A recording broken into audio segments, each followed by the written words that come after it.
Romanos 8, 26.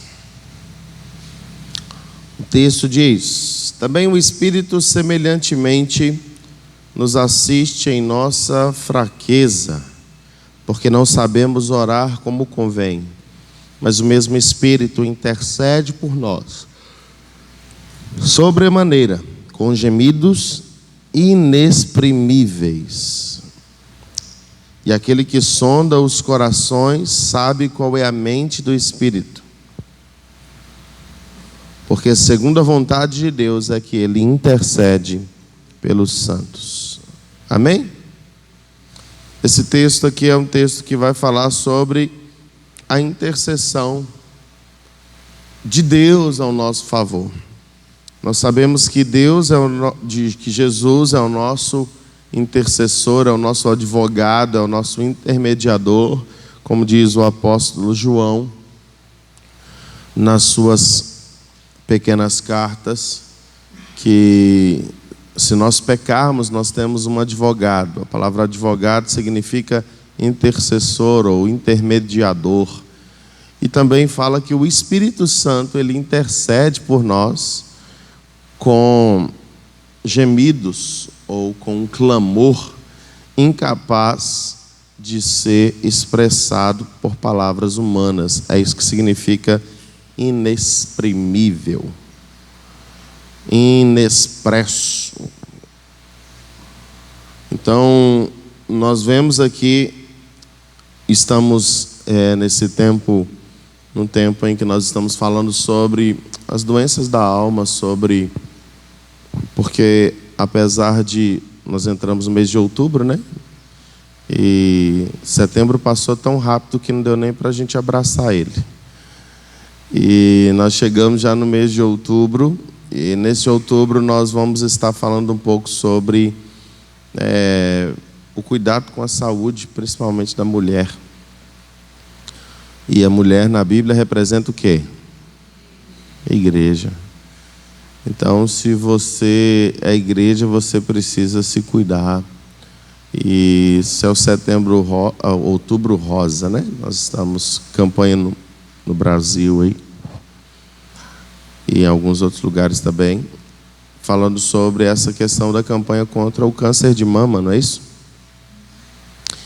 E a Bíblia fala que nós devemos deleitar no Senhor e Ele satisfará o desejo do nosso coração. Essa palavra deleitar, ela vem de dar leite.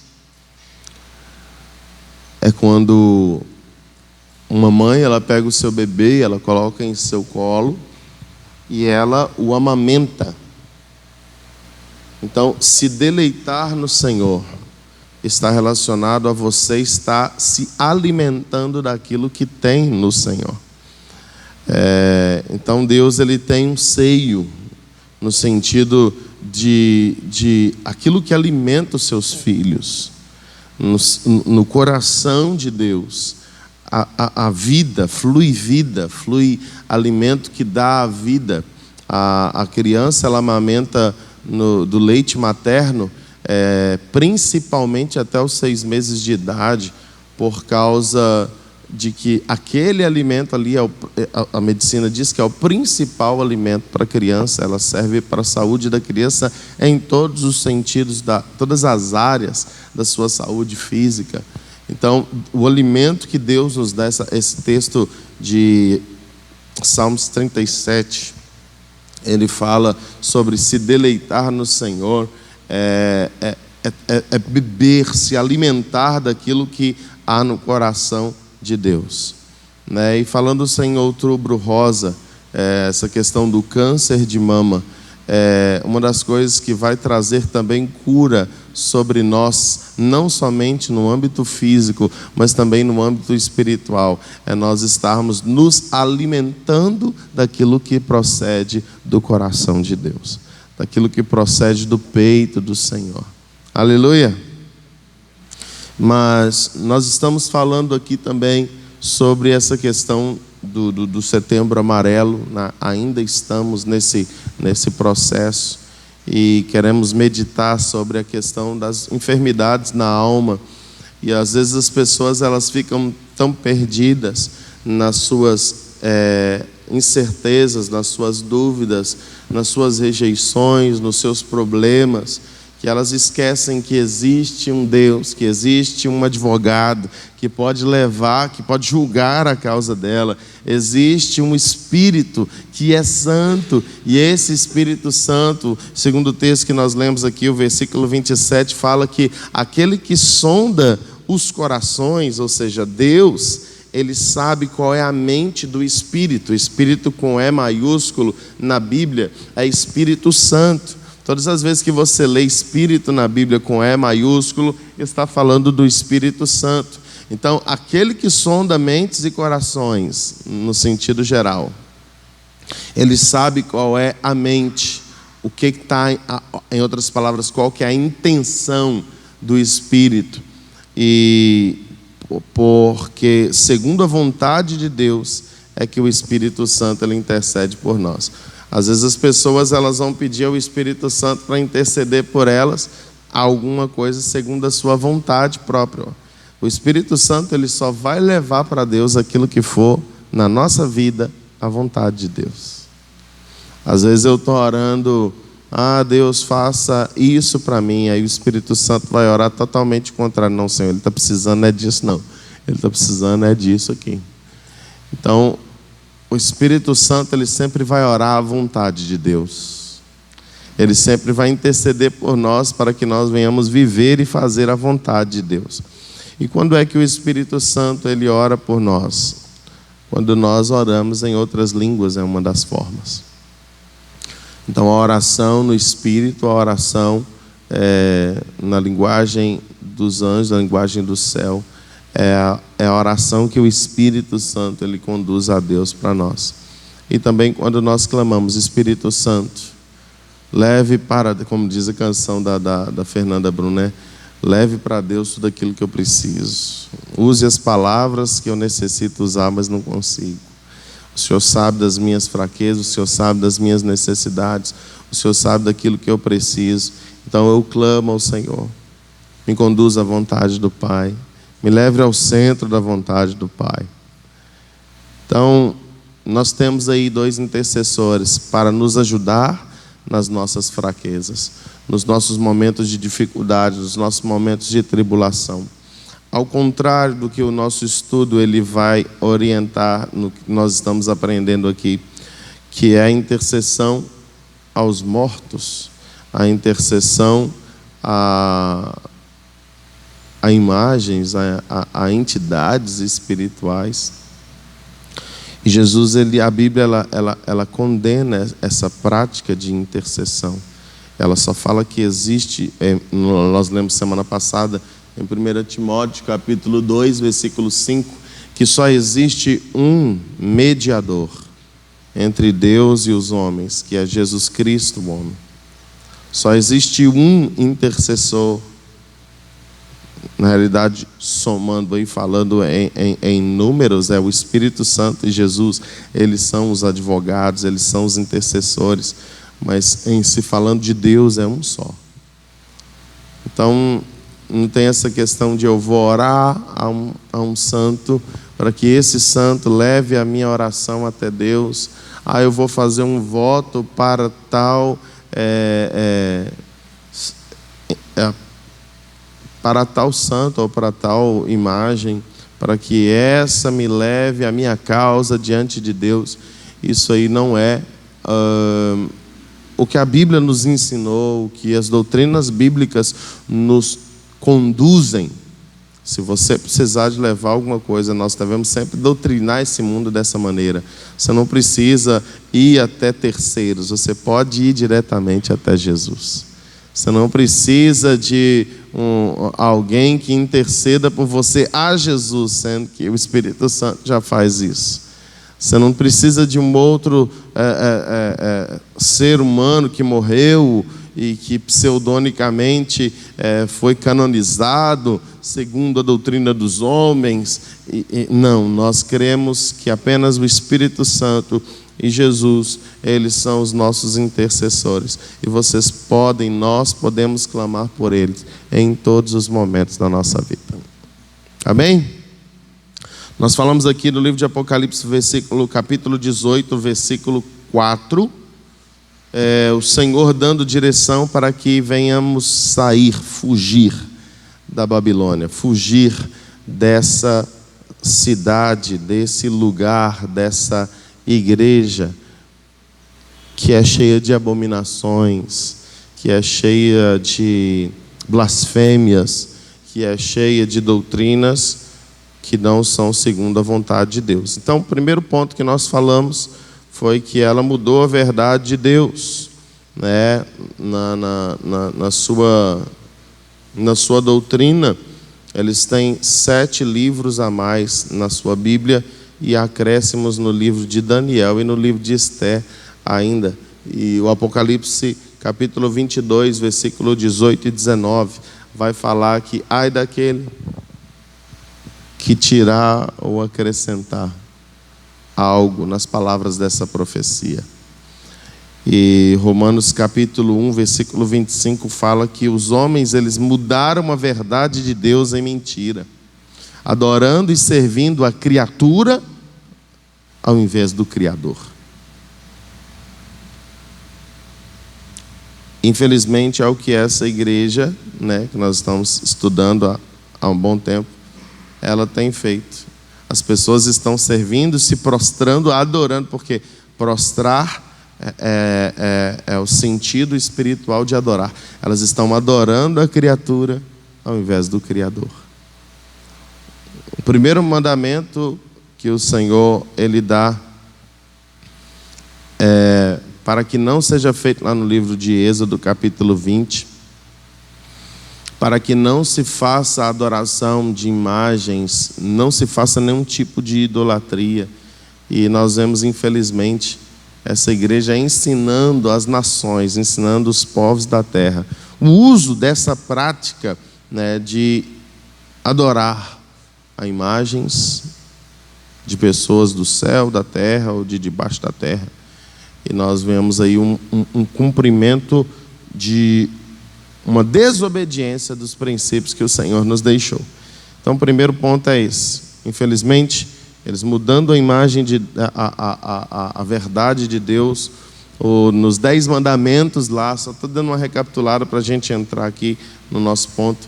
Nos 10 mandamentos lá, o segundo mandamento, né, que fala que de não adorar imagens de escultura e tal, eles tiraram esse mandamento e dividiram o 10º mandamento, que não cobiçarás o jumento do seu próximo, não cobiçarás a mulher do seu próximo. Aí eles dividiram para manter ali, enfim, 10 mandamentos. Existem algumas Bíblias que não foi suprimido, que não foi tirado.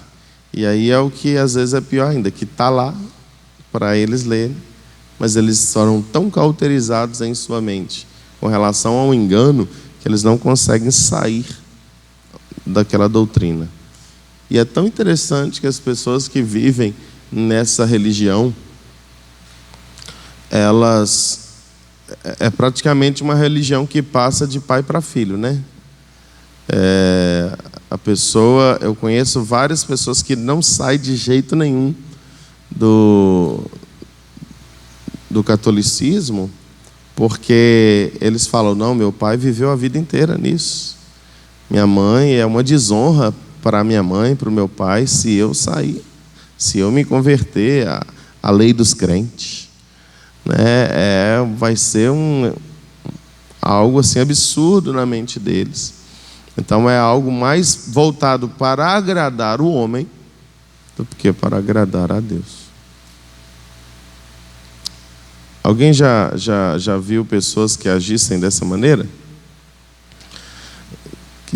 Tão enraizado na sua religião, tão enraizado na sua doutrina ali, que pode cair o céu e terra, mas aquela é a verdade que ele acredita e pronto, acabou. Amém, glória a Deus. Eles até sabem, irmãos, só que eles não julgam isso como idolatria.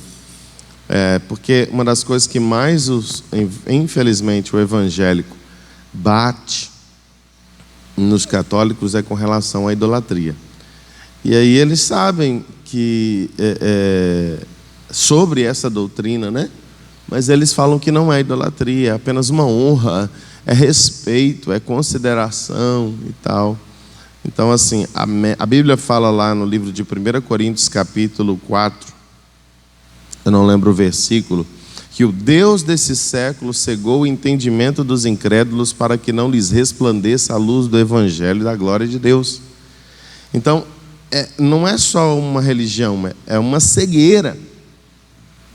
Não é só uma religião, há uma venda nos olhos das pessoas que elas precisam ser removidas, e não é por força e nem por violência, é pelo convencimento do Espírito. E uma das formas que eu mais utilizo para evangelizar pessoas que são de outras religiões é primeiro mostrando a diferença. A Bíblia fala: outra vez vereis a diferença entre o santo e o profano, entre o que serve a Deus e o que não serve a Deus. O que vai fazer com que a mentira seja denunciada é a verdade. A maior arma contra a mentira é a verdade. Eu não preciso querer impor nada a ninguém. Eu só preciso mostrar que o que está em mim é a verdade. A verdade de Deus que habita em mim, ela vai convencer a mentira que habita na vida do outro. Então você precisa viver a verdade. E o fato de você viver a verdade vai declarar o que é falso que está ao seu redor. Então, primeiro eu convenço com o meu testemunho. Eu sempre falo com as pessoas: antes de eu ganhar alguém para Jesus, eu primeiro ganho ela para mim. Porque a pessoa vai a Jesus através da minha vida. E se eu errar com ela, se eu der um mau testemunho, se eu, infelizmente, ter uma atitude que não vá, entre aspas, agradar aquela pessoa, ou ela vê algo negativo no meu comportamento, nas minhas palavras, automaticamente eu vou perder aquela pessoa. Ela vai me repelir e criar, às vezes, até mais preconceito. O problema de muitos evangélicos é que eles acham que eles estão salvos e o resto do mundo está condenado. Todo mundo vai para o inferno. Se você não mudar, você vai para o inferno. Se você não parar com isso, você vai para o inferno. Isso é até uma verdade muitas vezes. Só que não é a forma correta de se abordar as pessoas. Isso já funcionou. O medo de ir para o inferno já funcionou muito atrás, muito no passado. Hoje em dia as pessoas não têm medo de ir para o inferno mais não.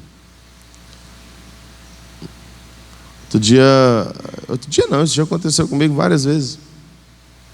Chegou uma pessoa que eu considerava como filha. Até hoje ela me tem como pai espiritual, só que está no mundão. Ela virou para mim e falou o seguinte: eu estou saindo da igreja. Eu falei: como assim você está saindo da igreja? Ela falou: eu vi que esse negócio de crente não é para mim. Eu falei: como assim, cara? Não, eu não consigo, eu estou querendo beijar na boca, eu quero dançar. Eu falei: cara, você pode dançar na obra de Deus. Não, pastor, você não tá me entendendo. Eu quero rebolar até o chão, eu quero usar shortinho curto, eu quero ir para o carnaval. Eu falei: é mesmo? Eu falei: você sabe que tudo isso aí vai te levar para um lugar só, né? Ela: eu sei. Eu falei: deixa eu te lembrar o nome desse lugar: inferno. Você vai arder no mármore do inferno, infeliz. Você sabe o que você está querendo da sua vida. Você não tem noção. Ela falou: eu sei, pastor. Eu falei: mas, cara, é o inferno. Você sabe o que é inferno? A Bíblia fala que é onde o verme não morre, o fogo nunca apaga. É um lugar de tortura eterna. Mas você está assim, abrindo mão do céu e se entregando para o inferno dessa maneira? Estou. Eu falei: então vai para lá, infeliz. Irmãos, eu peguei no cinto para dar umas correadas nela, mas eu lembrei que eu não era pai biológico. Aí eu falei: vou continuar te amando, mas você sabe que o lugar para onde você está indo, você vai sofrer eternamente. Nunca se esqueça de que Jesus, ele tem um lugar preparado na eternidade para você. Ela: tá bom. E foi embora e foi para o mundão mesmo. entrou nas cachaçadas, começou a vestir as roupas curtas mesmo, ia para a praia e postava a marca do biquíni, foi para o carnaval, e namorou um, namorou outro, e foi para o mundão. Uma menina linda, irmãos. Pensa numa menina linda, muito, mas muito bonita mesmo. Entregou a vida ao Satanás. Fala. E é exatamente por causa da doutrina dessa grande meretriz. Porque a grande meretriz, ela prega o seguinte: se você morrer e não tiver salvo, eu posso orar por você lá no inferno, para Deus te tirar de lá. Assim seria fácil demais, irmãos. Você é doido. A Bíblia fala no livro de Hebreus que ao homem compete morrer uma vez só, e depois disso vem o juízo. Ao contrário do que os espíritas pregam, porque muitas das doutrinas espíritas foram tiradas do catolicismo. Eles pregam a reencarnação, né? Que você pode nascer no corpo de uma outra pessoa, como pode nascer no corpo de uma barata. Então não mate as baratinhas, porque quem sabe seja o seu tio. Então é algo assim que nós pregamos aqui numa das nossas escolas bíblicas que o animal ele não tem espírito, por isso ele não é eterno. O animal ele só tem corpo e só tem alma. Vocês lembram disso? Então o animal ele morreu aqui agora, acabou, evaporou. Não tem esse negócio de meu cachorrinho foi para o céu, Suzy. Não tem isso não, irmãos. A Suzy é a cachorra da Romilda. Oh, meu Beethoven está agora no céu. Consolar a criança falando que o cachorro morreu e está no céu com o papai do céu. Mentira. Engano. Os animais eles morrem, eles simplesmente deixam de existir. Eles não vão para o céu. Porque o animal ele só tem corpo e alma. O corpo é a matéria física dele, braço, perna, mão, olho, e a alma é porque é um ser que tem vontades, é um ser que tem emoções e é um ser que pensa. Ele não é racional, mas o animal pensa. Ele pensa em como atacar, ele pensa em como ele sai daqui. Você vê, irmão, tem animal que é tão inteligente que você solta ele no centro de Caxias, ele acha o caminho de volta para sua casa. Eu tinha uma cachorra. Não vou contar disso não, deixa para lá. Mas enfim, nós não acreditamos nisso. E os católicos, eles até ensinam esse tipo de coisa. E também essa questão da doutrina de existir a oportunidade de resgate depois da morte. E isso não é bíblico. Falamos semana passada sobre, no início ali da doutrina dos primeiros séculos da Igreja Católica, eles vendiam umas chamadas indulgências, que era a compra da salvação, a compra de um terreno no céu, né? E a intercessão aos mortos. E a doutrina do purgatório.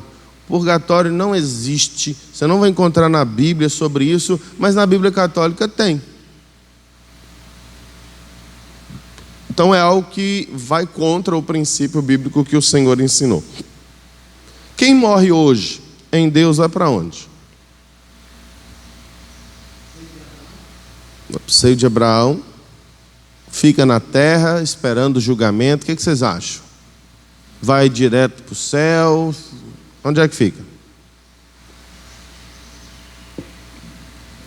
Fala aí, irmãos. Vai descansar até aguardar o julgamento.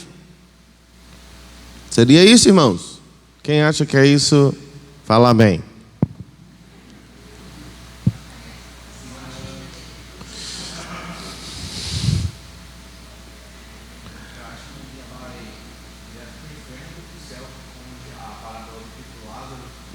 Detalhe, a Rick Lázaro não é uma parábola, é uma história verídica. Porque parábola, se você for estudar na Bíblia, parábola ela não tem nome próprio. O Senhor sempre usa um homem, uma mulher, um pai de família. É parábola. Agora, quando Jesus ou a Bíblia usa o nome de pessoas, ela não está falando de história, de parábola, ela está falando de algo verídico, algo que aconteceu. Então, Jesus conta ali a história do rico e do Lázaro. Ele fala que tinha um homem chamado Lázaro, que ele era um homem cheio de problemas, mendigo, que dependia dos outros, ele pedia esmolas. E tinha um outro ricaço chamado Rico. A Bíblia não fala o nome dele. O rico e o Lázaro. E aí a Bíblia fala que esse cara era egoísta e Lázaro pedia esmolas e ele não ajudava o cara, enfim. E aí morreram os dois. O rico foi para o inferno e o Lázaro foi para o céu. A Bíblia diz que os dois morreram. O rico foi para o inferno e Lázaro foi para o céu. E aí lá no céu, no seio do pai Abraão, estava lá Lázaro, né, de boa com Abraão. E aí, no inferno, estava o rico, sofrendo uma tortura violenta. E segundo a tortura que Jesus ele fala que o rico estava passando, ele pedia água. Então, uma das maiores torturas no inferno é a sede. No inferno não tem água. Você está doido, irmãos? Imagina. Às vezes a gente chega de Caxias, vindo para casa doido, aqui naquele calor.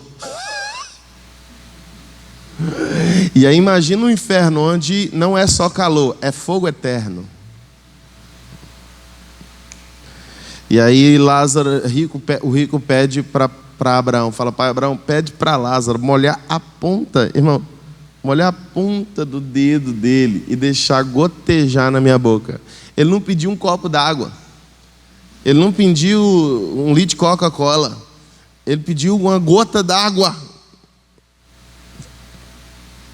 Essa semana eu vi um vídeo, depois vou mandar no grupo lá para os adultos verem. Um cara endemoniado, não sei se era na Universal, mas numa igreja que fazia batalha espiritual, e o Vagnão falando. Você viu, Vini? E o cara falando: vocês crentes são idiotas. Eu dava tudo para ter mais uma oportunidade de poder servir o seu Deus.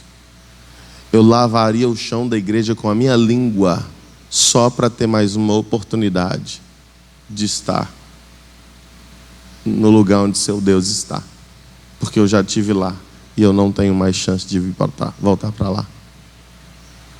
Eu limparia o chão da igreja com a língua. Aí vai na limpeza da igreja, os caras,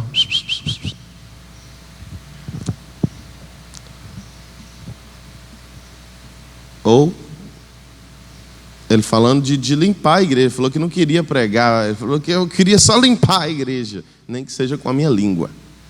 Servir de alguma forma, se isso me desse novamente a oportunidade de estar no lugar onde Deus está.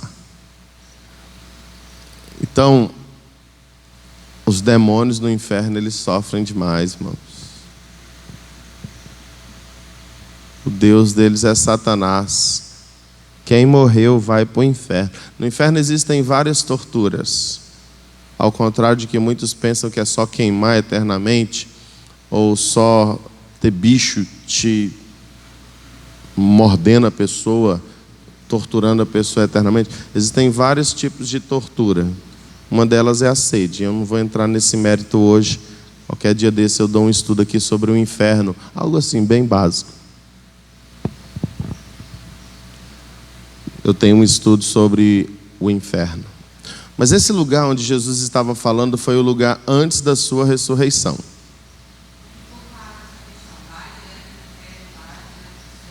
Esse lugar que Jesus estava falando foi antes da sua ressurreição. Esse lugar era chamado de Sheol, ou abismo. E no Sheol, ou Geena, ele tinha ali o paraíso, talvez esteja assim no plano dessa forma, o paraíso e o seio do pai Abraão. E eles estavam no mesmo lugar espiritual. E a Bíblia fala que o rico viu Lázaro. Nessa história, a Bíblia diz que o rico viu Lázaro no paraíso. Talvez ele estivesse assim, eu não sei se estava a forma correta que estava, só que ele erguendo os olhos, a Bíblia fala que ele erguendo os olhos, viu Lázaro. Talvez ele estava rastejando, enfim. Mas aí o que Abraão, ele vira para o rico e fala, ó, existe um abismo entre nós. Ninguém que está aqui pode ir para aí, e ninguém que está aí pode vir para cá. Então não tem como. Aí o rico fala, então, envia alguém vindo dos mortos, para que fale para os meus irmãos, e fale para eles mudarem de vida, para que eles não tenham que vir para esse lugar onde eu estou. Aí lá, Abraão fala o seguinte, lá eles já têm os profetas. E não adianta eu levantar alguém dos mortos, mesmo se eu ressuscitar alguém dos mortos, eles não vão dar ouvidos. E isso foi o que Abraão disse para o rico lá no inferno. E foi o que aconteceu. Jesus ressuscitou dos mortos. Lázaro, o Lázaro, amigo de Jesus, ressuscitou dos mortos e pregava a salvação em Cristo Jesus. Mas mesmo assim muitos não acreditaram. Até os dias de hoje, Jesus ressurreto é o que nós pregamos, mas muitos até hoje não acreditam. Então foi o que Abraão falou para o rico. E existia um abismo. Então, mas quando Jesus morreu, a Bíblia fala que ele levou o cativo, o cativeiro, e entregou dons para os homens. Uma coisa que Jesus fez antes da vinda de Cristo, da morte e ressurreição de Jesus, esse paraíso, que era o Éden, muitos teólogos acreditam, eu também acredito que era o Éden, ele ficava nesse lugar, nesse Sheol, nesse abismo. Era um grande abismo. Pensa nos filmes mesmo, naquele filme Avatar. Quem já assistiu o filme Avatar? Que tinha vários tipos cidades aéreas. Era como se fosse mais ou menos aquilo. Um lugar daqueles era o inferno e outro lugar era o paraíso, que foi tirado lá do Éden quando Adão e Eva pecou. E foi dado agora exclusivamente para aqueles que morressem, fossem fiéis, aqueles que vivessem uma vida segundo os princípios que agradassem ao Deus. Aí quando Jesus ele morreu, ele levou o cativo, tomou as chaves da morte e do abismo, vocês lembram disso? Quando Jesus morreu, ele foi às partes mais inferiores da terra, tomou a chave da morte e do inferno. Tomou a chave estava na mão da morte, a chave do abismo estava na mão da morte. Ele tomou, pisou na cabeça da serpente, tomou a chave ali da morte e levou cativo o cativeiro. O que estava cativo dentro do cativeiro? O que era o paraíso. Ele tirou o paraíso ali, ele tira o paraíso, e a Bíblia fala lá no livro de Mateus que ele prega aos espíritos que estavam em prisões. Só existe um texto bíblico no livro de Mateus que vai citar sobre isso, que Jesus, quando ele morre, ele prega aos espíritos em prisões. Isso é muita doideira, que Jesus, por quê? Muitos antes de Jesus ainda não tinham ouvido o seu testemunho, e quando ele prega aos espíritos que estavam em prisões, esses espíritos que estavam em prisões, eles tiveram a oportunidade de conhecer e reconhecer Jesus como o Senhor. E aí a Bíblia diz que e eu não vou entrar nesse mérito hoje, que isso é pano para manga, e ele leva cativo o cativeiro, ele tira o paraíso desse Sheol, desse lugar aí, desse Geena, ou Hades, e ele leva o paraíso para o céu. Então, depois da morte e ressurreição de Jesus, o paraíso, né, o lugar onde as pessoas boas, as pessoas que fizeram a vontade de Deus, elas morrem, e elas não vão mais para esse lugar de abismo. Só está nesse abismo, nesse Hades, nesse Geena, nesse Sheol, o inferno. O paraíso está agora com Deus. E as pessoas que morrem, assim como no tempo de Rico e Lázaro, se morre condenado, vai direto para o inferno. E se morre salvo, vai direto para o céu. Só que essa ainda não é a eternidade. A Bíblia fala que Deus vai descer a Nova Jerusalém do céu para a terra. Ele vai construir novos céus e nova terra. E a Nova Jerusalém, que representa a igreja, os santos, os salvos, eles vão sair do céu e habitar na terra eternamente com Deus. E o inferno vai para um lugar pior do que o inferno depois, que é o chamado Lago de Fogo.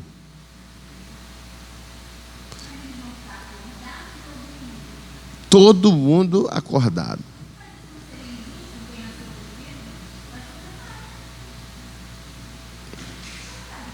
A questão é a eternidade. Não tem a questão de injustiça. Todos nós somos seres eternos. Você nasceu num tempo diferente do seu tataravô. Mas a mesma oportunidade que ele teve, você tem. Talvez não com o mesmo sentido de testemunho ou facilidade do Evangelho. E hoje, por mais facilidade do Evangelho, as pessoas temem muito menos a Deus do que nos tempos antigos. A questão da eternidade, independente se eu morrer hoje ou se eu morrer aqui agora 10 mil anos, eu vou continuar sendo um ser eterno. Então, no dia que eu morrer, no dia que todo ser humano morrer, ele já tem que ter essa consciência. A eternidade me espera, ou a eternidade de vida ou a eternidade de morte. E aquilo que eu plantei na minha vida, aquilo que eu fiz, é aquilo que eu vou colher na eternidade. Se você plantou coisas positivas, você vai colher uma eternidade de bênção. Mas se você plantou coisas negativas, você vai colher uma eternidade de morte. A questão é que nós, hoje, do século 21, nós só conhecemos o Deus da graça. Nós não conhecemos o Deus da justiça. O Deus que mandava matar criança, mulher grávida. O Deus que falava, extermina todo mundo.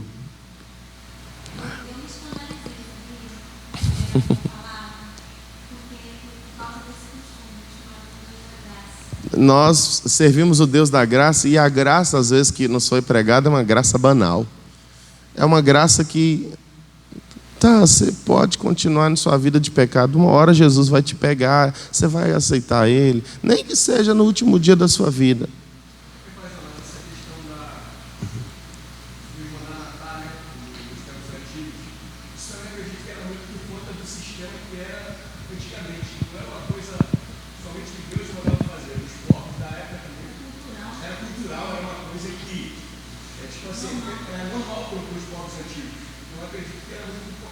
Sim. Sim. Na realidade, a Bíblia fala que nessa época era a época da lei, era olho por olho, dente por dente. Pau por pau, pedra por pedra. Então, naquela época não é que Deus era mau, não é que Deus era injusto. Tem essa questão da política, do sistema humano daquele tempo, mas tem um sistema também da linha eterna de Deus. Deus, ele acredita que a iniquidade, ela habita dentro do homem, e não apenas pro lado de fora. Aquela criança, aquele bebezinho nascendo, ele ia se tornar um homem.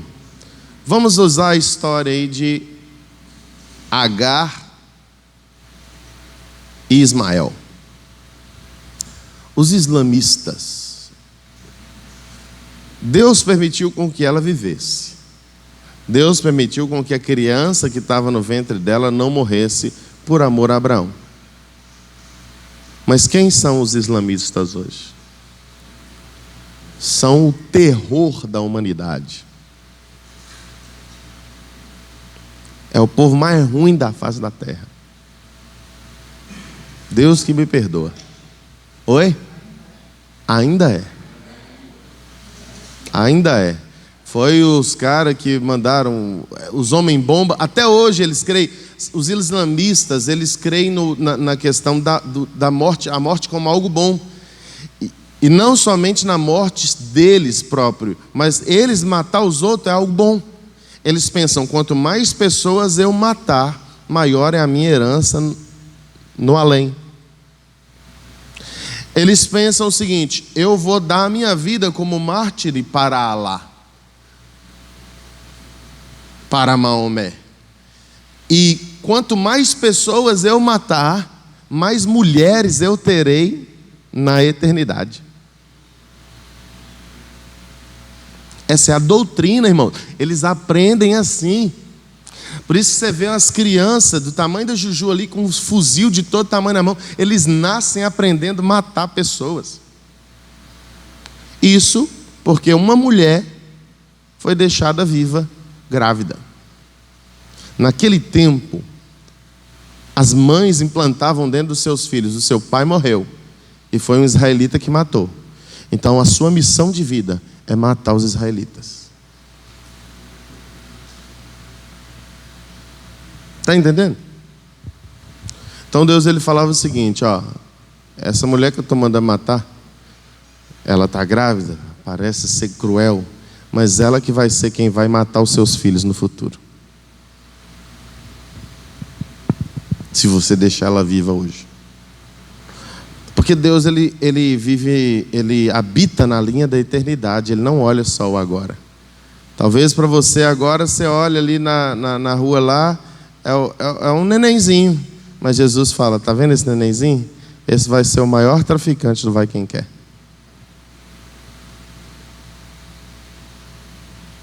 Tá vendo esse bebezinho? Ele é o anticristo e você não sabe, é um neném. Quem aqui já viu o filme Megiddo? É um filme que fala sobre o nascimento do anticristo. E mostra ele como um neném, como um bebê bonitinho, um nenenzinho no berço lá, uma coisa cuti-cuti.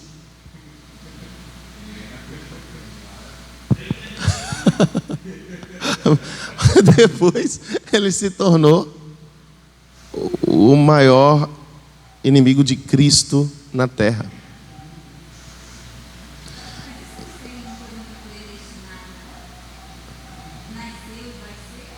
No sentido de Deus, na mente de Deus, sim. Na mente humana, não. A gente não sabe sobre predestinação. Mas Deus, como ser eterno, Ele conhece o que você vai fazer daqui a 20 minutos. Deus, Ele tem predestinação.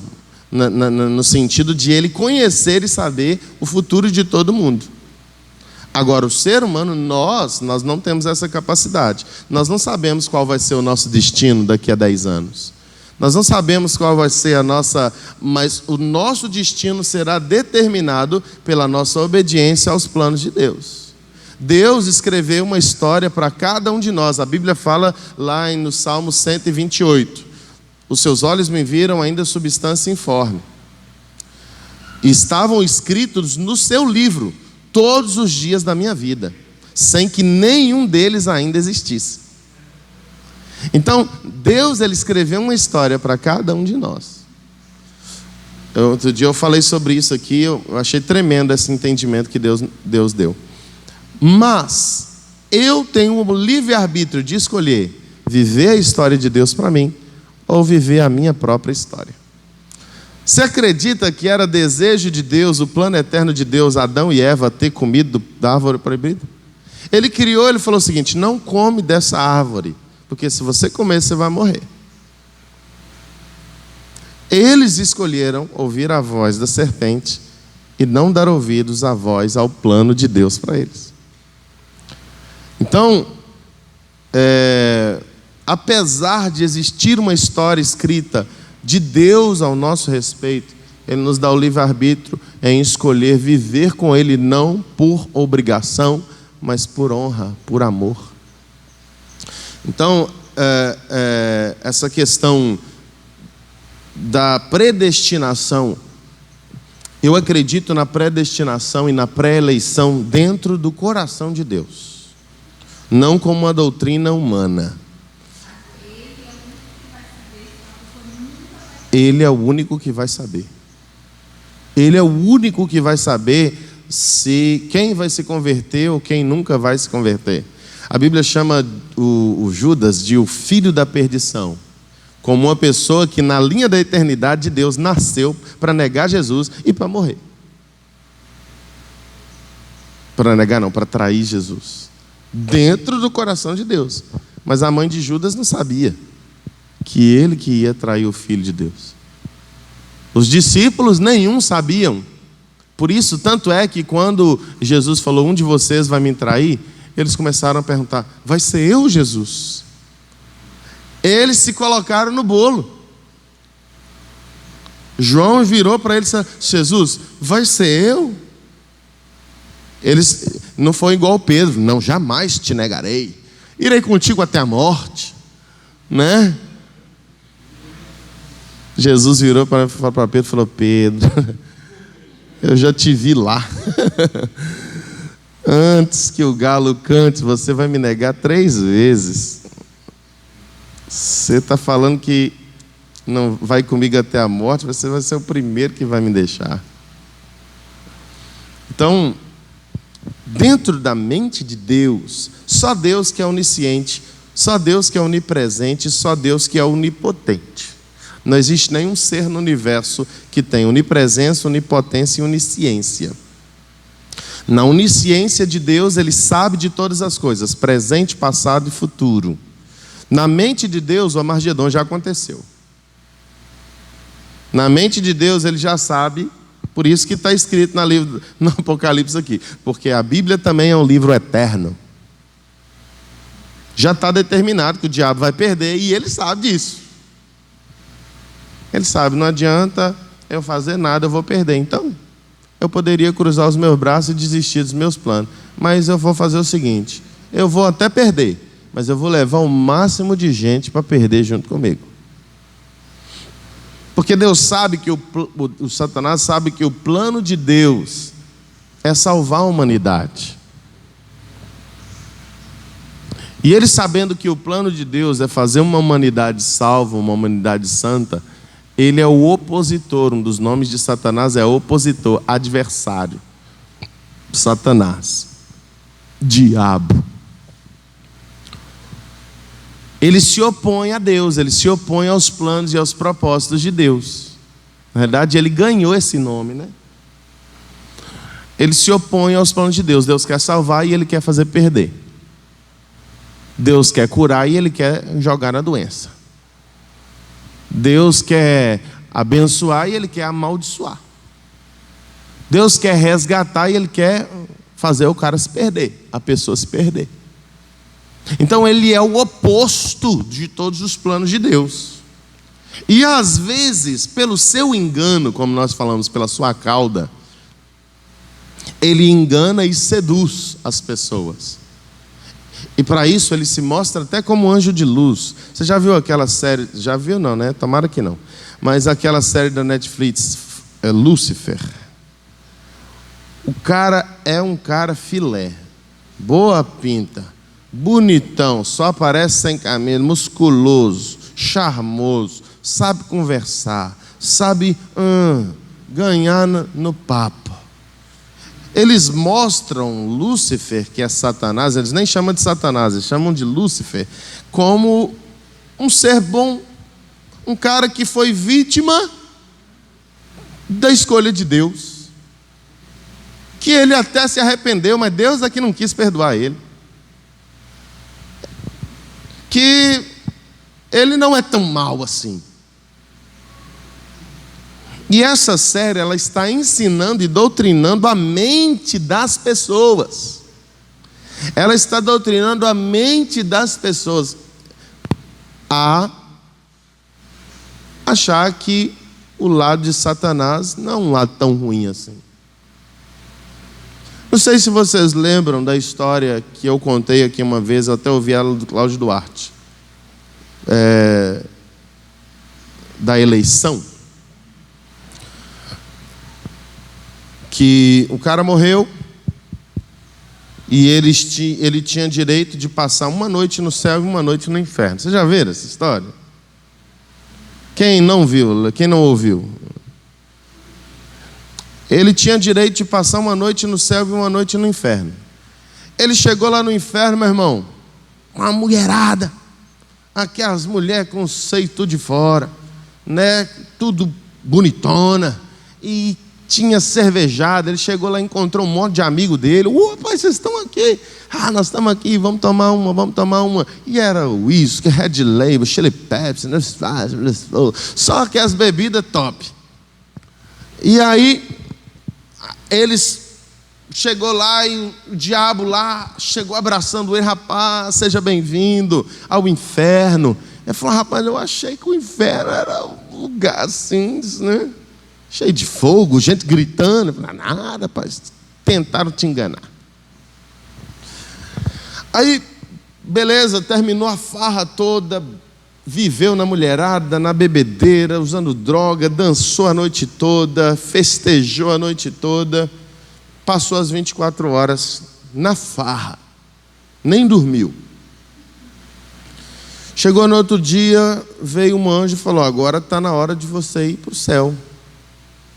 Tá bom, aqui estava muito bacana, tá bom, eu vou. Subiu, pegou o elevador, foi para o céu. Chegou lá no céu, campos verdejantes, uma paz sobrenatural. Aí ele chegou: rapaz, que lugar gostoso de se estar. Eu estava precisando mesmo do lugar, estou cansado. E aí ele deitou debaixo de uma árvore, naquele campo verde, cheiro de flores, uma brisa fresca. Ele deitou e descansou. Dormiu, mas dormiu com força. Aí chegou no final das 24 horas, dormiu as 24 horas. Chegou no final das 24 horas, o anjo virou para ele e falou o seguinte: agora você tem que decidir. Você vai querer ficar eternamente no inferno ou eternamente no céu? Aí ele virou para o anjo e falou assim: rapaz, eu nunca pensei que eu ia te falar isso. Porque lá na terra eu não queria não, mas pensando bem, eu vou ficar no inferno. Porque lá o tempo estava bom demais ontem, era muita festa, muita alegria, e eu sou um rapaz festeiro, assim, então lá combina mais comigo. Aí, beleza, o anjo falou: não seja por isso, mas é uma decisão que não tem volta. Aí eu falei: não, sem problema, eu gostei, eu quero ir para lá. Aqui foi muito bom, obrigado, descansei demais. Nossa, que paz, nunca senti tanta paz em toda a minha vida. Mas eu sou um cara da agitação, você me entende, né? Você me entende. Aí o anjo: sem problema. Desce o elevador. Na hora que abre a porta do elevador, a gritalhada de gente sofrendo, aquele fogo queimando todo mundo, os capetas espetando o traseiro das pessoas, né?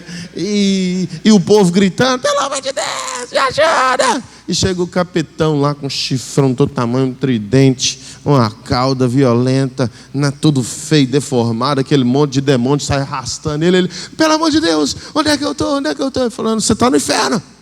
Você não escolheu vir para cá? Ele falou: não, eu não escolhi vir para esse lugar, não. Ele falou: você escolheu? Sim. Ele falou: não, mas cadê os meus amigos? Eles lá. E os amigos deles sofrendo, tortura. Rapaz, mas eles estavam aqui ontem, nós estávamos de boa. Cadê aquela mulherada boa que estava aqui ontem? Cadê o uísque? Eu quero um pouquinho de uísque. Aí ele falou: não, rapaz, não tem nada disso aqui não. Ele falou: mas como assim? Ontem à noite estava tudo tão bom. Ele falou: não, é que ontem a gente estava em processo eleitório. Hoje a gente ganhou seu voto. Então, o diabo está no processo eleitório. E aí ele vai mostrar o inferno como um bom. Ele vai mostrar o inferno. É aquela história do crente em cima do muro. O anjo: sai daí, cara.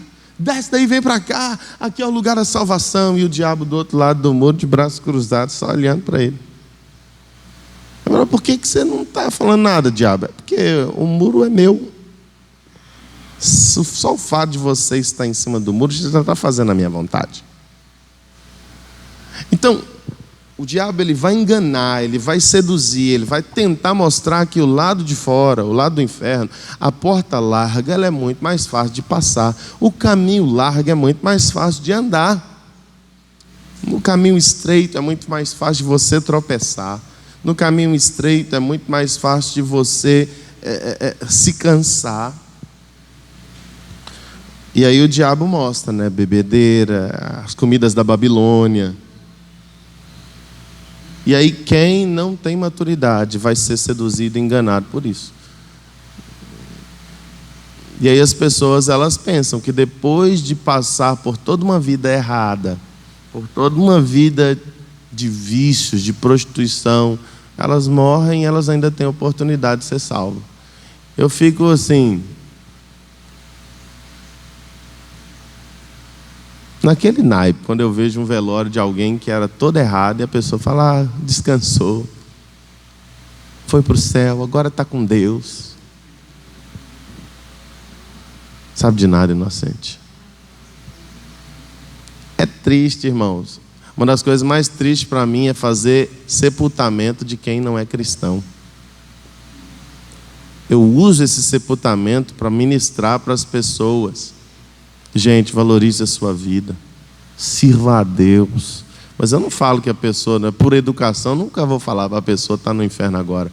A pessoa era idólatra, beberrona, briguenta, mau marido, mau esposa, mau filho, traficante, toda avacaiada. Eu vou falar que o cara está no céu? Não tem como. A Bíblia fala que o reino dos céus é conquistado por esforço, e somente os que se esforçam tomam posse dele.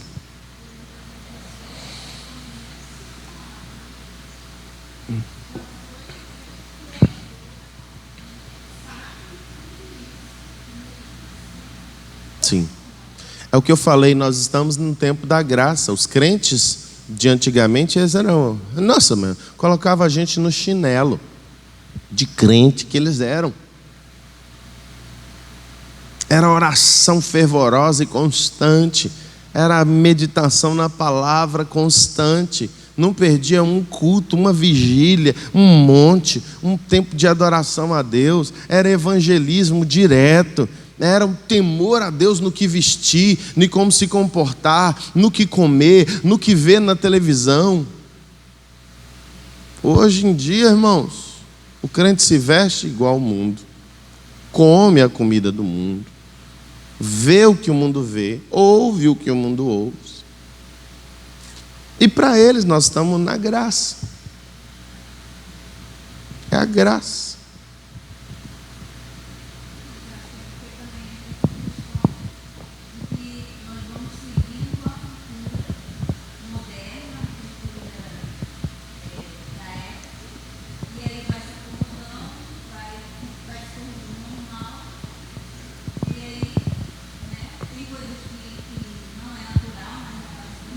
Sim.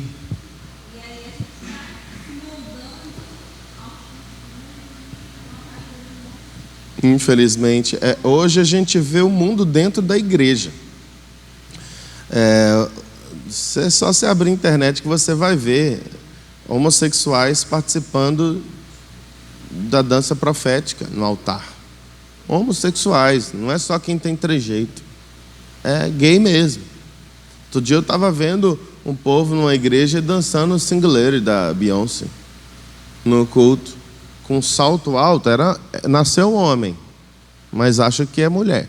Salto alto desse tamanho, Luiz XV, com um batom na boca, cabelo grande e aquela roupinha chapada, dançando Singularity no altar.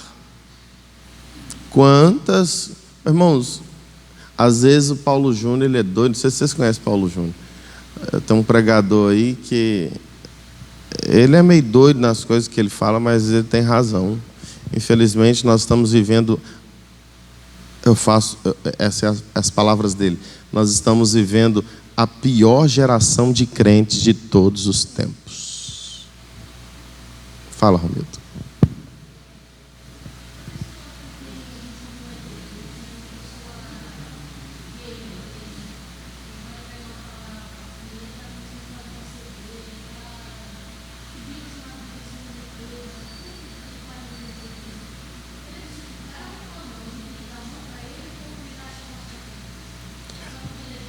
uma pessoa que está no mundo e ela está crescendo na vida. Eu não estou escutando. É porque eu não estou conseguindo entender.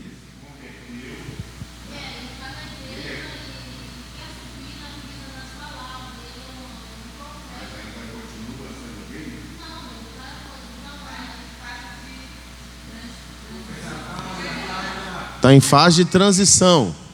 Claro, com certeza a gente tem que ajudar. Se a gente vê que uma pessoa ela está querendo mudar de vida, irmãos, é nessa hora que a gente tem que chegar junto mesmo. Porque, principalmente nessa área de homossexualismo, lesbianismo, Deus ele me deu a oportunidade de cuidar mais de lésbica do que de gay. E eu já cuidei, graças a Deus, de muitas pessoas que vieram do lesbianismo e nós conseguimos colocá-lo no caminho do Senhor. Agora, tanto um quanto o outro, traficante, seja pessoa ruim do jeito que for, flamenguista, né? Todo quanto é tipo de raça ruim.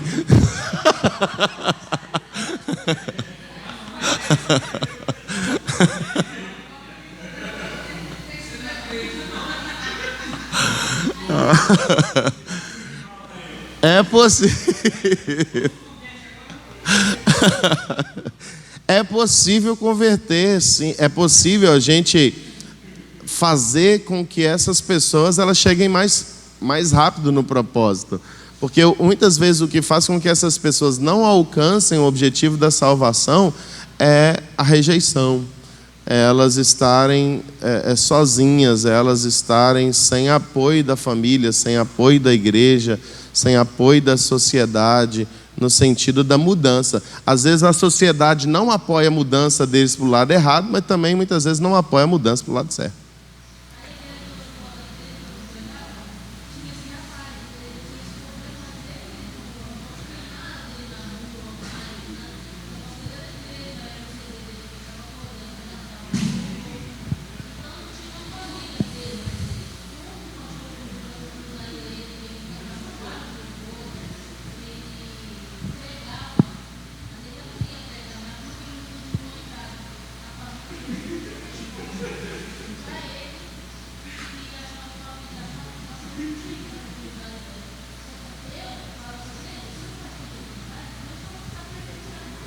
Sim.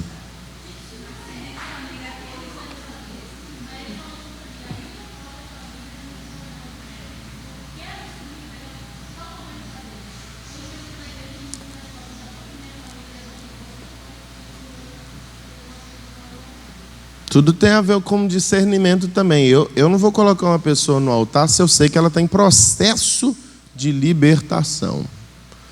Então, mas se eu vejo que a pessoa está liberta, porque todo ex-homossexual, às vezes o cara está 10, 20 anos livre do homossexualismo, mas os trejeitos é a coisa mais difícil de deslargar.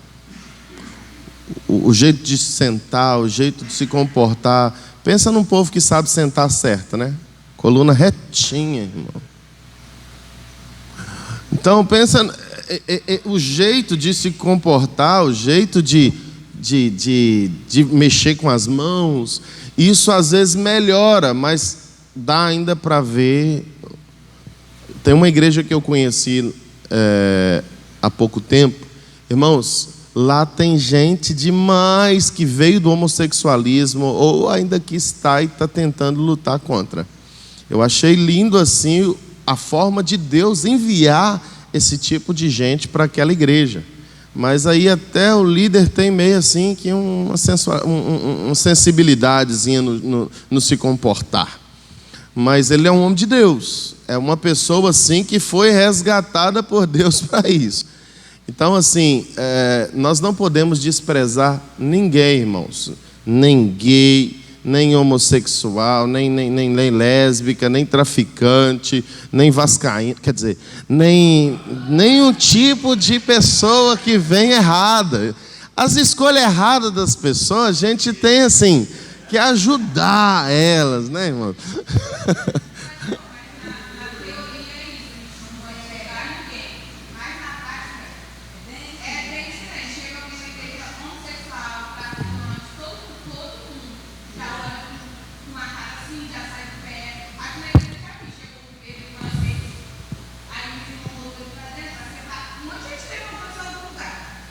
É tristíssimo, a gente tem que fazer a diferença. Então, você viu que alguém saiu do lugar, chega você e senta do lado. Mesmo que estiver fedendo cocô. Senta do lado.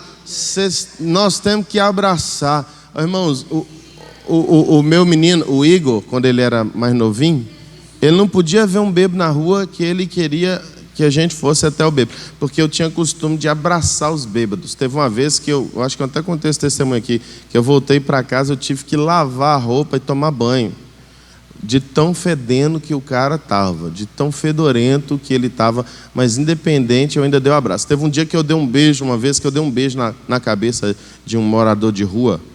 Irmãos, o que tinha de terra no meu beijo não era brincadeira. Eu beijei a testa dele assim, a cabeça dele assim, e vi aquele tanto de terra, aquele tanto de sujeira na minha boca assim. Eu, aleluia, glória a Deus. Então,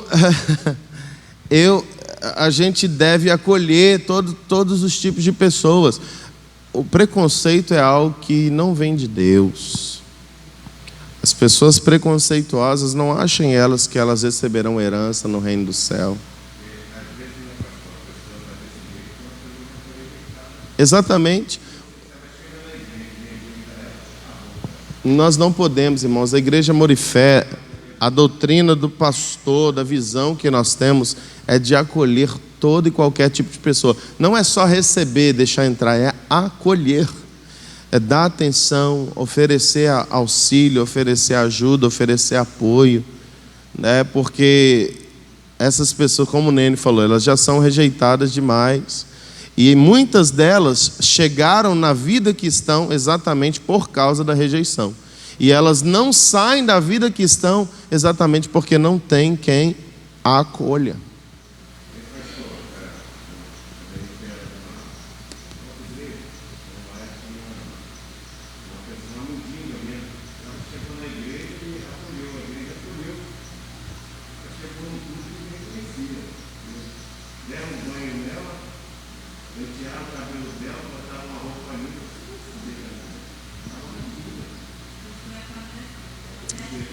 Glória a Deus. Glória a Deus. É o papel da igreja, exatamente. Domingo depois do culto aqui, aquele culto abençoado que nós tivemos, Deus enviou. Eu pedi, irmãos, a gente faz a propósito da sexta. Eu falei, Senhor, hoje eu quero que o Senhor envie alguém para a gente ajudar, que esteja carente de alimento. No final do culto, terminando o culto, teve uma moça que passou aqui, uma mulher que anda com um carrinho e com uma menina. Ela anda até com o cabelo penteadinho, uma menina dela, ela não anda mal vestida. E ela falou que ela, além de ter 4 filhos, a filha dela ainda deixou, a filha mais velha ainda deixou com ela outros 3 filhos que ela tinha. E não conseguiu cuidar, abandonou os filhos com ela.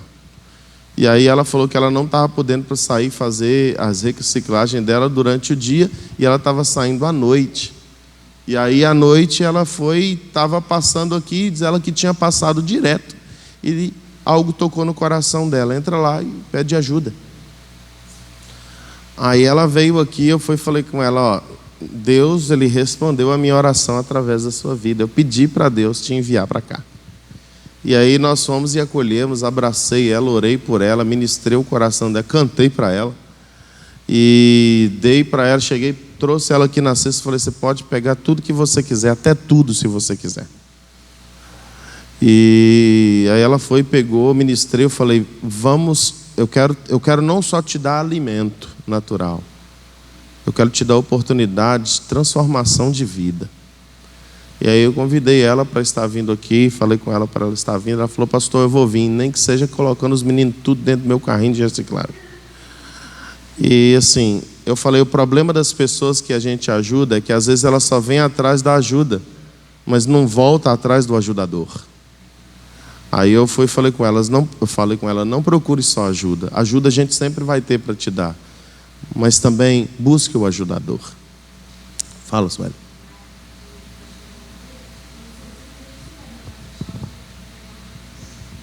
Do pastor morador de rua, né?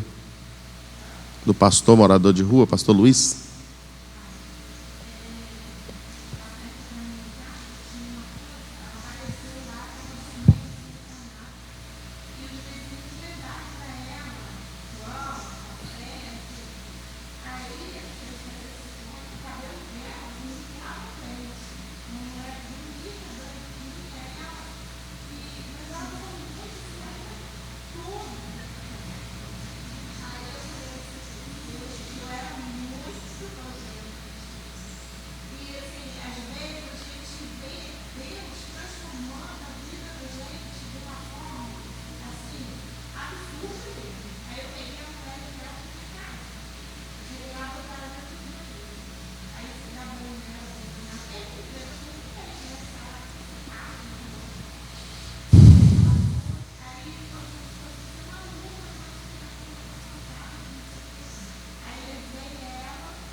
Sim. Esse é o nosso trabalho como igreja, irmãos. Se nós tivermos a oportunidade, a Bíblia fala, no que depender de vós, façam bem para todas as pessoas. Aquele que sabe fazer o bem não faz, ele comete pecado. Então, independente das pessoas, do que elas sejam, claro que eu não vou sair colocando a pessoa no altar. Se ela chegou, outro dia chegou aqui um cara falando que era pastor, você lembra, Alex? Falando que era pastor, citando um monte de texto bíblico, pedindo ajuda. A gente ajudou ele, depois ele chegou aqui com a mesma história. Eu sou pastor, né? Teve uma vez que chegou um cara falando que o filho dele tinha capotado um caminhão na descida de Petrópolis, que ele tinha acabado de capotar e o filho dele estava no hospital. Aí beleza, ajudei. Uns 6 meses depois chegou o mesmo cara, meu filho capotou na descida de Petrópolis, ele está no hospital, né? Mesma história. Eu falei, cara, eu acho que eu já ouvi essa história antes, né? Então, existem pessoas que a gente tem que ter sabedoria até para ajudar, mas nós devemos estender a mão a todas as pessoas e aprender a evangelizar todo tipo de pessoa. Com relação ao ensino que a gente está dando aqui, meu irmão, nós temos que levar as pessoas a esse entendimento, que existe não somente esse tempo presente, mas existe céu e inferno. Mas como ministrar essa doutrina do céu e inferno? Quem morre vai para o céu, com Deus vai para o céu. Quem morre sem Deus vai para o inferno. E o juízo que nós vamos esperar é o juízo para quem já está salvo, é a distribuição dos dons, é a distribuição da herança eterna. Mas aqueles que morrem sem Cristo vai esperar a condenação final, que é o tribunal do trono branco, o tribunal de Cristo, que é para declarar o juízo eterno. Então, essa questão de esperar, que muitas igrejas, muitas doutrinas ensinam, não é esperar ou para ir para o céu ou para ir para o inferno. Nessa questão, isso é mais católico do que cristão, de que a pessoa ela fica aguardando, né, o veredito. Não, esse veredito é a herança, é a eternidade depois dos novos céus e da nova terra. Mas a questão da morte, Nós precisamos ensinar as pessoas. Pessoal, se for hoje, não tem essa questão de que tem oportunidade depois da morte. Purgatório é algo que não existe, né? A pessoa, a oportunidade, a chance de transformação de vida é enquanto você está vivo. Semeie enquanto você vive uma semente que vai brotar para a sua eternidade com Deus, eternidade de vida. A Bíblia fala sobre as obras: ouro, prata, pedra preciosa, madeira, palha e feno, e aquilo que a gente faz por meio do corpo. E fora isso tem a questão de lá de fora ainda, as coisas do mundo. As pessoas, quanto maior a iniquidade, quanto maior a vida errada que a pessoa levar lá no mundo, maior também será a herança dela de sofrimento eterno. Assim como no céu, às vezes não depende da obra, muitos vão ser salvos por acreditar em Jesus e servir a Jesus. E viver a vida na fé em Cristo. Viver uma vida correta, vai ser salvo. Não significa que ela vai receber uma herança, mas ela vai ser salva. Assim também é no inferno. Muita gente vai no inferno, mas pessoas que talvez não fizeram nada de errado. Pessoas porque no inferno está cheio de gente boa. Mas o maior pecado elas cometeram: não ter crido no Filho de Deus, o Salvador do mundo.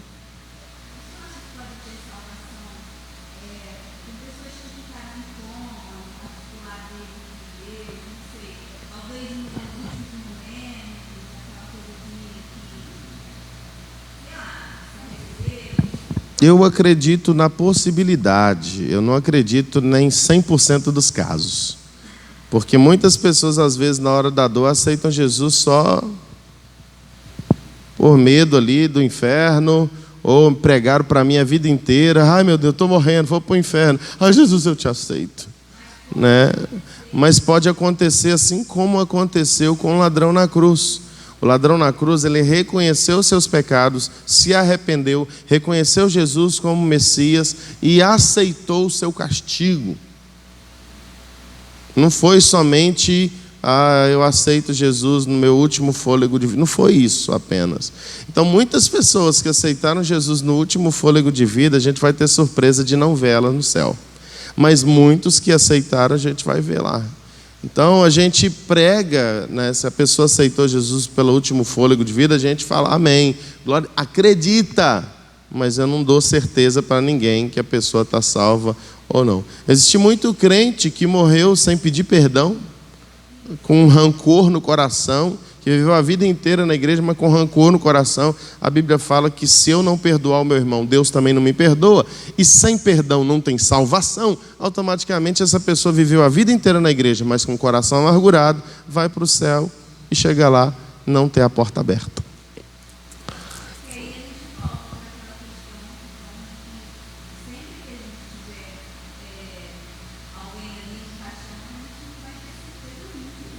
Exatamente.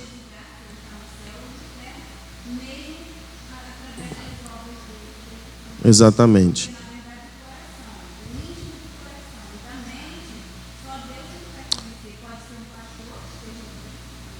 Sim.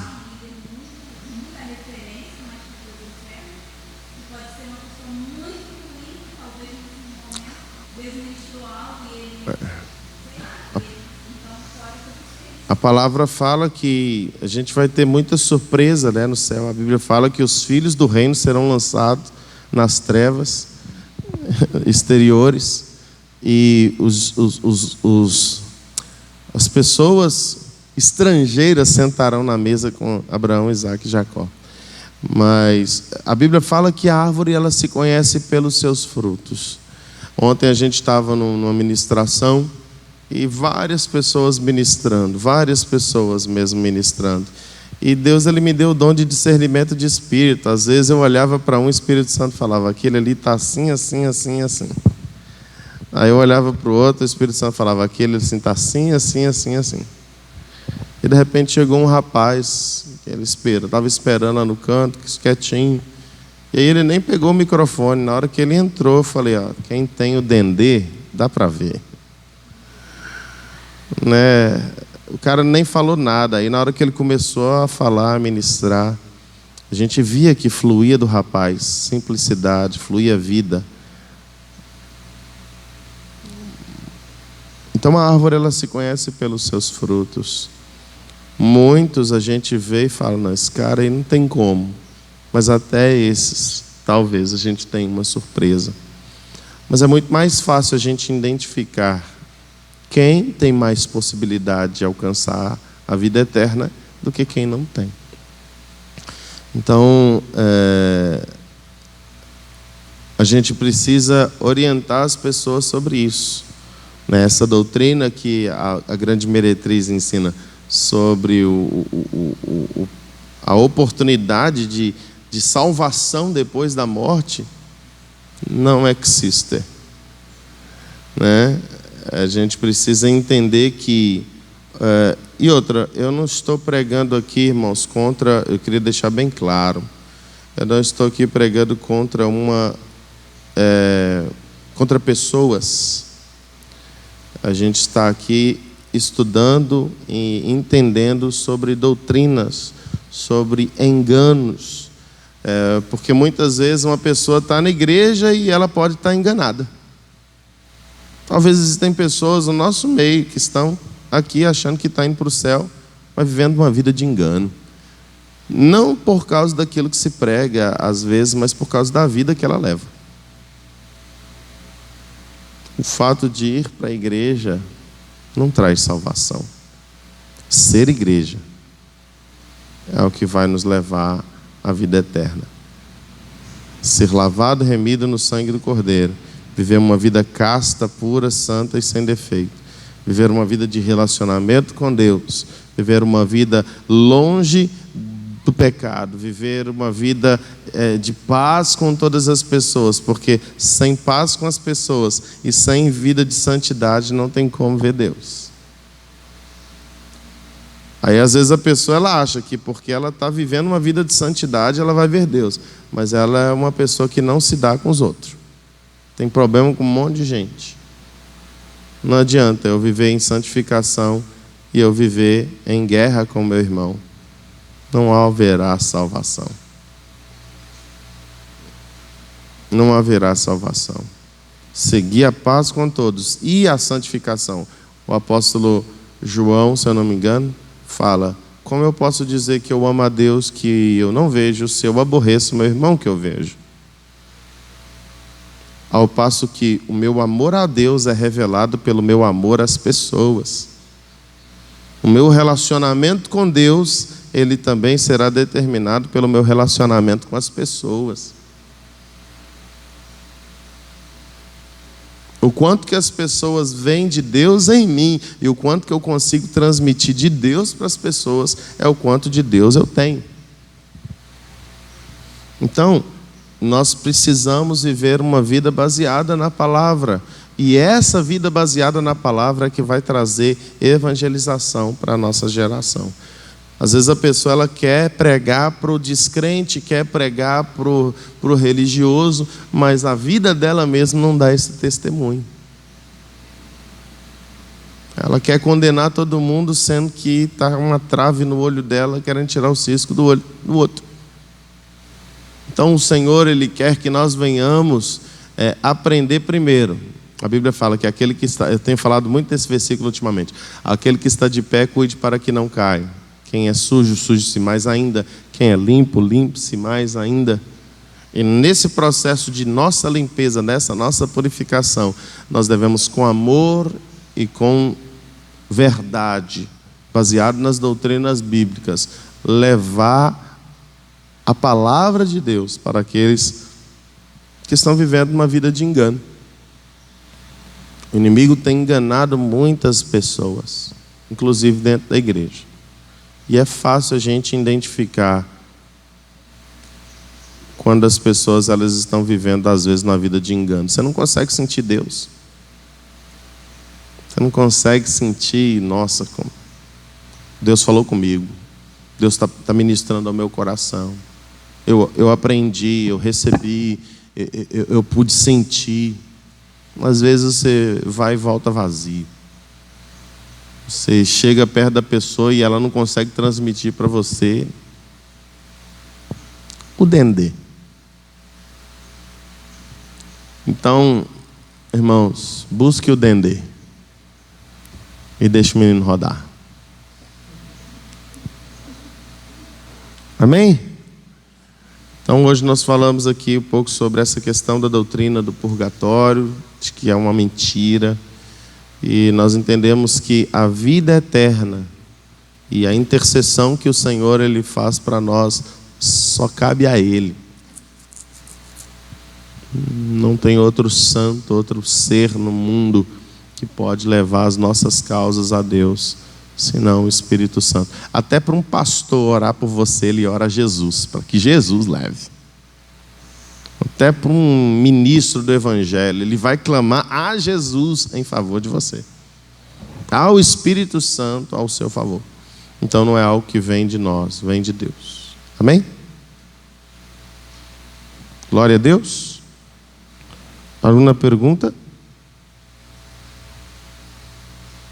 Então, se você morrer hoje, você tem certeza da sua salvação? Amém? Deixa eu te ajudar a responder essa pergunta. Você não precisa responder literalmente, mas deixa eu ajudar você a responder para você mesmo. A Bíblia diz que nós somos salvos pela santificação e a fé na verdade. Duas coisas que vão determinar a nossa salvação: a santificação e a fé na verdade. A Bíblia diz que a fé sem obra é... Então o que vai me levar a ser salvo e a ter convicção da minha salvação? É se eu olhar para dentro de mim e ver que eu estou numa vida de santidade.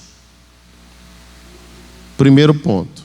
Segundo ponto, é eu olhar para mim e ver se eu estou numa vida de fé, se eu estou vivendo realmente a fé no Senhor, no sentido não apenas de acreditar em Deus, mas no sentido de estar vivendo aquilo que eu creio, vivendo aquilo que me foi ensinado. O batismo nas águas, ele é dado por esses dois requisitos: fé e arrependimento. Santificação é o processo do arrependimento. Então, fé e arrependimento é o que vai levar você a ser salvo. Não as suas obras apenas, mas as obras na realidade não salvam. As obras elas dão recompensa, elas dão herança, elas dão galardão no céu. Mas a fé naquilo que eu acredito. Jesus ele falou que eu devo amar o meu irmão. Eu tenho amado meu irmão. Em outras palavras, a fé é baseada na Bíblia. Se eu praticar a palavra de Deus, se eu praticar uma vida de santificação, eu creio na minha salvação. Amém? Então, que você seja uma pessoa que vá levar essa geração à salvação eterna, através dos ensinamentos da palavra. Tem uma família na Bahia que Deus ele me concedeu a conversão. Na realidade eu semeei na vida delas, não foi eu que chamei elas ao compromisso com Deus. Foi uma mulher, ela é irmã de uma membro lá da igreja, ela católica desde criança, inclusive ensinava na igreja católica sobre, ajudava lá, né, nos ensinos bíblicos lá. E ela acreditava por A mais B que aquela vida que ela estava levando era verdade. Ela me perguntou: por que os crentes não gostam dos católicos? Eu falei: não é bem assim, eu amo vocês. Ela falou: mas a nossa Bíblia é diferente. Eu falei: Deus é diferente? Eu falei: o Deus é até o mesmo, mas a Bíblia era diferente. Aí eu fui mostrar para ela a Bíblia apócrifa, a Bíblia católica. E no estudo que eu dei para ela sobre os livros apócrifos, ela se converteu.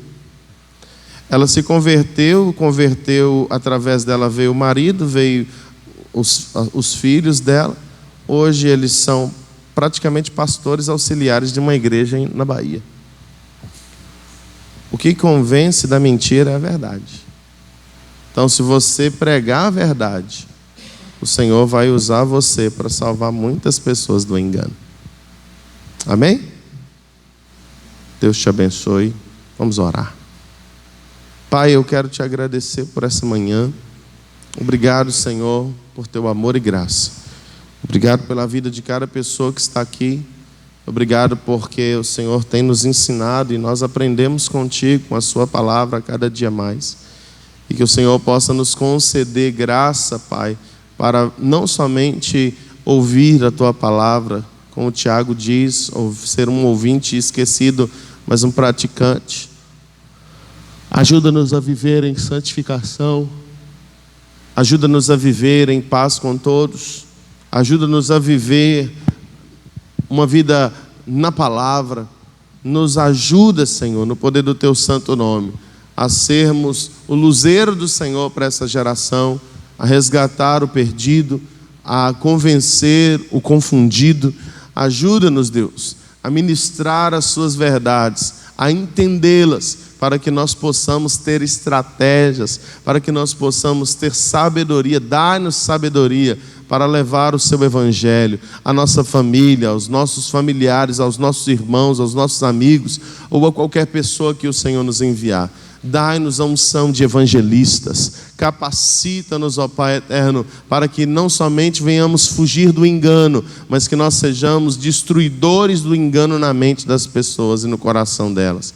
Capacita-nos com amor, capacita-nos com entendimento, discernimento, para que nós possamos, Senhor da glória, fazer a diferença no nosso tempo. Eu declaro que aqui estão ramos frutíferos da videira.